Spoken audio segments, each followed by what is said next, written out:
બપોરનો સમય હતો. સૂર્ય આકાશમાંથી જાણે આગ વરસાવી રહ્યો હતો. ગામના પાદરે આવેલી ધૂળવાળી કાચી સડક પર અચાનક એક ચમકતી કાળા રંગની લાંબી અને ખૂબ જ મોંઘી ગાડી આવીને ઊભી રહી ગઈ. ગાડીની કિંમત જ કરોડો રૂપિયા હશે એવું તો કોઈ પણ સામાન્ય માણસ જોઈને જ કહી શકે. ગામના ચોરે બેઠેલા લોકો નવાઈ પામીને આ ગાડીને જોઈ રહ્યા હતા. અચાનક ગાડીનો દરવાજો ખુલ્યો. અંદરથી એક વ્યક્તિ બહાર આવ્યો, જેણે ખૂબ જ મોંઘો સૂટ પહેર્યો હતો. આંખ પર કાળા ચશ્મા હતા અને હાથમાં સોનાની ઘડિયાળ ચમકતી હતી. પણ આંસુ, એ માણસની આંખોમાંથી ચોધાર આંસુ વહી રહ્યા હતા. તે માણસ ગાડીમાંથી ઉતર્યો અને સીધો દોડીને ગામના પાદરે એક મોટા વડલાના ઝાડ નીચે બેઠેલા, સાવ ગરીબ અને ફાટેલા કપડાં પહેરેલા એક વૃદ્ધ માણસના પગમાં પડી ગયો. મને માફ કરી દો કાકા, ભગવાન માટે મને માફ કરી દો.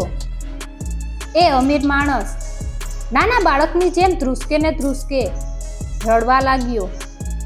આ દ્રશ્ય જોઈને ત્યાં હાજર રહેલા તમામ ગામ લોકો સ્તબ્ધ થઈ ગયા. કોઈને કંઈ જ ન સમજાયું કે આખરે આ શું થઈ રહ્યું છે. એક કરોડોનો માલિક, જેની ગાડીની કિંમત જ આખા ગામની જમીન કરતાં વધારે હશે, તે એક સાવ સામાન્ય ગરીબ માણસના પગમાં કેમ આરોટી રહ્યો છે? આ ગરીબ માણસ બીજું કોઈ નહીં પણ ગામના દેવરામ કાકા હતા. દેવરામ કાકા પાસે રહેવા માટે એક નાનકડું કાચું મકાન હતું અને પહેરવા માટે માત્ર 2 જોડી કપડાં. આખો દિવસ વડલા નીચે બેસીને પક્ષીઓને દાણા નાખવા અને પ્રભુનું ભજન કરવું, એ જ એમની આખી જિંદગી હતી. પેલા અમીર માણસનું નામ પ્રેમચંદ હતું. મોટા શહેરના સૌથી પ્રખ્યાત ઉદ્યોગપતિઓમાં તેમનું નામ આવતું. પણ અત્યારે તેમની બધી અમીરી, એમનો બધો પાવર અને પૈસાનો ઘમંડ દેવરામ કાકાના ધૂળવાળા પગ પાસે સાવ શૂન્ય થઈ ગયો હતો. પ્રેમચંદના ગરમ આંસુથી દેવરામ કાકાના પગ પલળી ગયા હતા. ગામ લોકો કૌતૂહલવશ ધીમે ધીમે તેમની નજીક આવવા લાગ્યા. સૌના મનમાં એક જ સવાલ ઘુમરાઈ રહ્યો હતો કે ગામના પાદરે એવું તે શું થયું કે કરોડોનો માલિક ગરીબના પગમાં પડી ગયો? દેવરામ કાકાએ ખૂબ જ શાંતિથી પોતાના ધ્રુજતા હાથે પ્રેમચંદને ખંભાથી પકડીને ઊભો કર્યો. કાકાના ચહેરા પર જરાય ગુસ્સો નહોતો, બસ એક અદ્ભુત શાંતિ હતી. ભાઈ, તું કોણ છે અને આમ કેમ રડે છે? મેં તો તને ઓળખ્યો પણ નહીં, કાકાએ સાવ ધીમા અને મધુર અવાજે પૂછ્યું. આ સાંભળીને પ્રેમચંદની આંખોમાંથી આંસુનો ધોધ વહેતો તેજ થયો. તેણે 2 હાથ જોડીને ધ્રુજતા અવાજે કહ્યું, કાકા, ભલે તમે મને ના ઓળખ્યો, પણ હું મારા પાપને બહુ સારી રીતે ઓળખું છું. બરાબર 25 વર્ષ પહેલા મેં તમારી સાથે જે કર્યું હતું, એની સજા મને આજે મળી રહી છે. મારી પાસે આજે અબજો રૂપિયા છે, પણ મારા ઘરમાં કોઈ શાંતિ નથી. મારી એ એક ભૂલ મને રોજ રાત્રે અંદરથી ખાઈ રહી છે. 25 વર્ષ પહેલાની વાત સાંભળીને ત્યાં ઊભેલા લોકોના કાન ચમક્યા. દેવરામ કાકા જેવો સીધો સાદો માણસ 25 વર્ષ પહેલા આટલા મોટા અમીર માણસને કેવી રીતે મળ્યો હશે? અને એવો તે કયો ગુનો પ્રેમચંદથી થઈ ગયો હતો કે આજે આટલા વર્ષો પછી એને આ ગામના પાદળે ધૂળમાં માથું ઘસવું પડ્યું? પ્રેમચંદ રડતા રડતા પોતાના ભૂતકાળની એક કાળી સચ્ચાઈ કહેવાનું શરૂ કરે છે. પ્રેમચંદ આંસુ લૂછતા લૂછતા બોલવાનું શરૂ કરે છે, કાકા, આજે મારા વાળ ભલે સફેદ થઈ ગયા છે, પણ 25 વર્ષ પહેલા હું એક જુવાન છોકરો હતો. મારા મનમાં બહુ જલ્દી અમીર બનવાનું ભૂત સવાર હતું. મારે શહેરમાં જઈને મોટો ધંધો કરવો હતો, પણ મારા ખિસ્સામાં 1 રૂપિયો નહોતો. એ સમયે આખા ગામમાં માત્ર તમે જ એક એવા માણસ હતા જેણે હંમેશા મને દીકરાની જેમ સાચવ્યો હતો. તમને યાદ છે કાકા, તમે તમારી દીકરીના લગ્ન માટે વર્ષો સુધી મજૂરી કરીને, પેટ પર પાટા બાંધીને થોડા પૈસા ભેગા કર્યા હતા. એ પૈસા તમે એક ડબ્બામાં સાચવીને રાખ્યા હતા. આટલું બોલતા પ્રેમચંદનો અવાજ ફાટી ગયો. તેણે આગળ કહ્યું, મને ખબર હતી કે એ પૈસા તમારી આખી જિંદગીની કમાણી છે, પણ મારી લાલચે મારી આંખે પાટા બાંધી દીધા હતા. એક રાત્રે હું તમારી પાસે આવ્યો. મેં તમારી સામે ખોટું નાટક કર્યું. ખોટા આંસુ સારીને કહ્યું કે મારી મા બહુ બીમાર છે અને જો સવાર સુધીમાં પૈસા નહીં મળે તો એ મરી જશે. તમે એક પણ સવાલ પૂછ્યા વગર દીકરીના લગ્ન માટે રાખેલી એ રકમ મારા હાથમાં મૂકી દીધી હતી. તમે એવું કીધું હતું કે બેટા, તારી માનો જીવ બચી જાય એ જ મોટું પુણ્ય છે. મારી દીકરીના લગ્ન તો ભગવાન પાર પાડી દેશે. પ્રેમચંદ માથું પકડીને રડવા લાગ્યો. કાકા, હું એવો પાપી નીકળ્યો કે એ પૈસા લઈને હું રાતોરાત ગામ છોડીને ભાગી ગયો. શહેરમાં જઈને મેં એ પૈસાથી મારો ધંધો ચાલુ કર્યો. મેં પાછળ વળીને જોયું પણ નહીં કે તમારું શું થયું હશે. મને પછીથી જાણવા મળ્યું હતું કે પૈસા ન હોવાને કારણે તમારી દીકરીના લગ્ન તૂટી ગયા હતા અને એ આઘાતમાં તમારા પત્નીનું અવસાન થઈ ગયું હતું. મારી એક ભૂલ અને એક ખોટા નાટકે તમારો આખો હસતો રમતો પરિવાર વિખેરી નાખ્યો.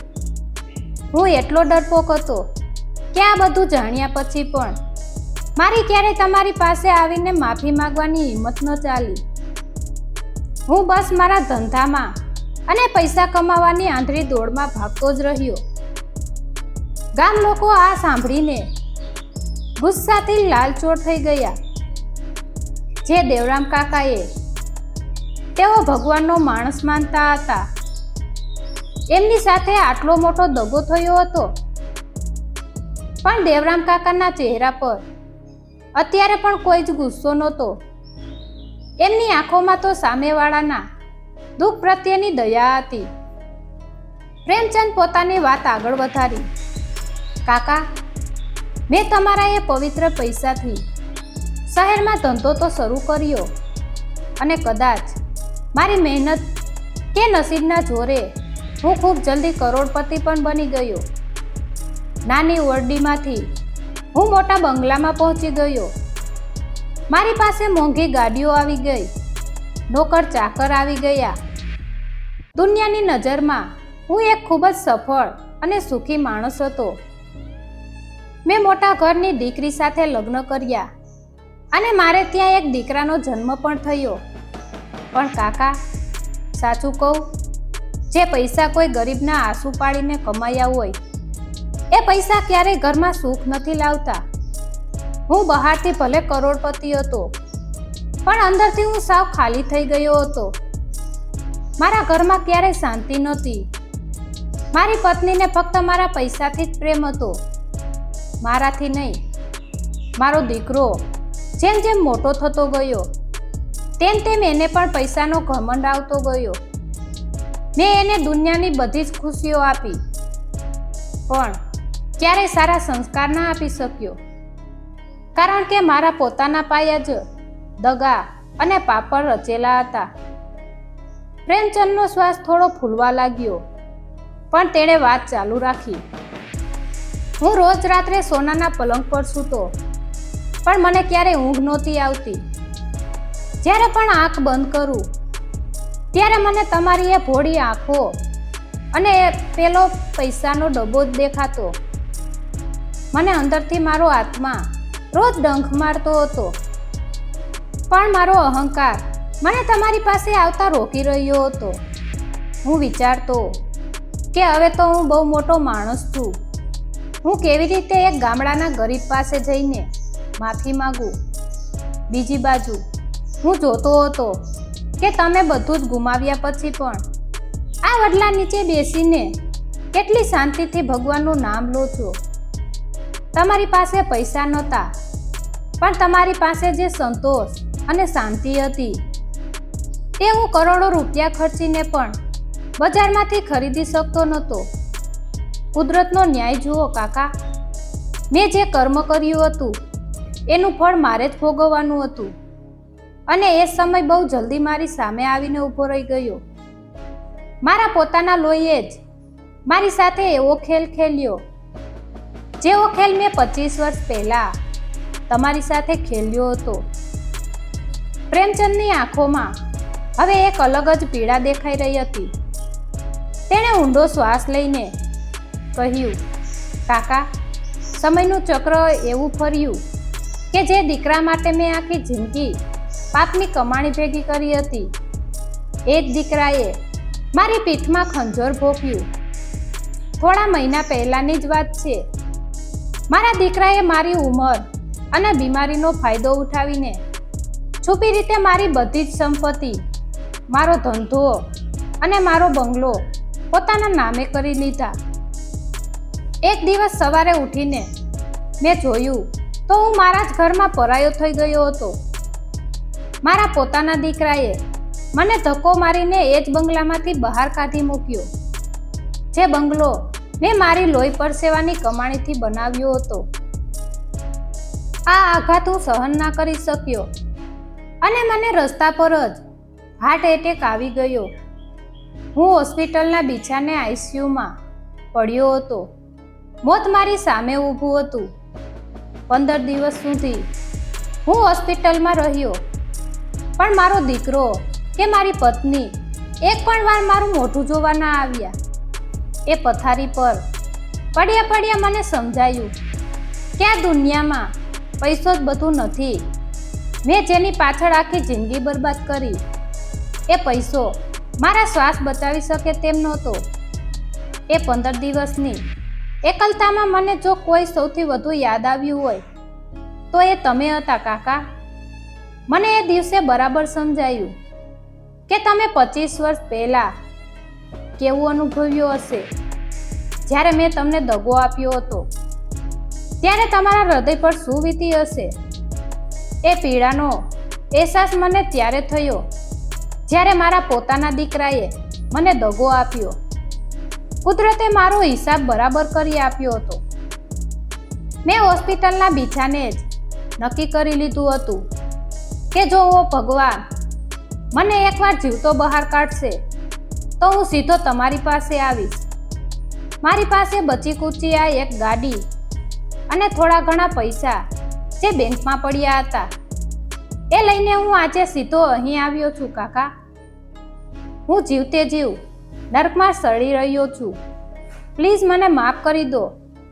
મને કોઈ સજા આપો, મને મારો, ગમે તે કરો, પણ મારા આત્માને આ પસ્તાવાના અગ્નિમાંથી મુક્ત કરો. આટલું કહીને પ્રેમચંદ ફરીથી દેવરામ કાકાના પગ પકડીને રડવા લાગ્યો.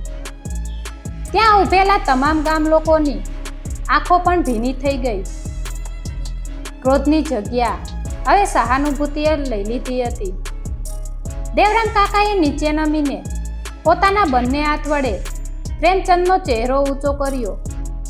કાકાના ચહેરા પર એક દિવ્ય સ્મિત હતું. કાકાએ સાવ હળવાશથી કહ્યું, અરે ગાંડા, તું આટલા વર્ષો સુધી આટલો મોટો ભાર લઈને ફરતો હતો. દીકરા, મેં તો તને જે દિવસે તે મારી સાથે છળ કર્યું એ જ દિવસે માફ કરી દીધો હતો. પ્રેમચંદ આશ્ચર્યથી કાકા સામે જોઈ રહ્યો. કાકાએ આગળ કહ્યું, જો ભાઈ, જે થવાનું હતું એ થઈ ગયું.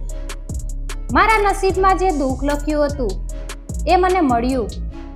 પણ જો હું તારા પ્રત્યે મનમાં ગુસ્સો અને નફરત રાખીને બેઠો હોત તો હું પણ આખી જિંદગી શાંતિથી ના જીવી શક્યો હોત. મેં બધું જ ભગવાન પર છોડી દીધું હતું. ભગવાને મારી પાસેથી પૈસા લીધા, પણ બદલામાં મને આ ગામ લોકોનો પ્રેમ અને અખૂટ શાંતિ આપી. તને તારા કર્મોની સજા ભગવાને આપી દીધી છે. હવે તું તારા મનમાંથી આ બોજ કાઢી નાખ. આજથી તું મુક્ત છે. જા દીકરા, હવે બાકીની જિંદગી કોઈનું ખરાબ કર્યા વગર સારા કામમાં વિતાવજે. દેવરામ કાકાના આ શબ્દો સાંભળીને પ્રેમચંદને જાણે નવો જન્મ મળી ગયો. તેના હૃદય પરથી 25 વર્ષ જૂનો પથ્થર હટી ગયો. તેણે નક્કી કર્યું કે હવે તે પોતાની પાસે જે કંઈ પણ બચ્યું છે તેમાંથી ગામમાં એક નાનકડી હોસ્પિટલ બનાવશે અને ગરીબોની સેવા કરશે. 1 કરોડોનો માલિક જે પૈસાના નશામાં અંધ હતો, તે આજે એક ગરીબ માણસની માફી અને મહાનતા સામે સાચા અર્થમાં ધનવાન બની ગયો હતો. આ વાર્તા આપણને શીખવે છે કે કર્મના સિદ્ધાંતથી કોઈ બચી શક્યું નથી. આપણે જેવું વાવીએ છીએ તેવું જ લણીએ છીએ. કોઈના આંસુ પર ક્યારે પોતાની ખુશીનો મહેલ ના બનાવવો. છેતરપિંડીથી મેળવેલી સંપત્તિ ક્યારેય માનસિક શાંતિ નથી આપતી. માફી આપવી એ દુનિયાની સૌથી મોટું પુણ્ય છે. જે માફ કરી શકે છે તે જ સાચો સુખી માણસ છે. મિત્રો, જો તમને આ હૃદયસ્પર્શી વાર્તા પસંદ આવી હોય અને દેવરામ કાકાની મહાનતાએ તમારા દિલને સ્પર્શ કર્યો હોય તો કોમેન્ટ બોક્સમાં જય શ્રી કૃષ્ણ જરૂરથી લખજો. આ વિડીયોને એક લાઈક આપજો અને તમારા પરિવાર તેમજ મિત્રો સાથે શેર કરવાનું બિલકુલ ભૂલતા નહીં. આવી જ અદ્ભુત અને જીવનને નવી દિશા આપતી વાર્તાઓ સાંભળવા માટે આપણી આ ચેનલને અત્યારે જ સબસ્ક્રાઇબ કરી લો. તમારો કિંમતી સમય આપવા બદલ ખૂબ ખૂબ આભાર.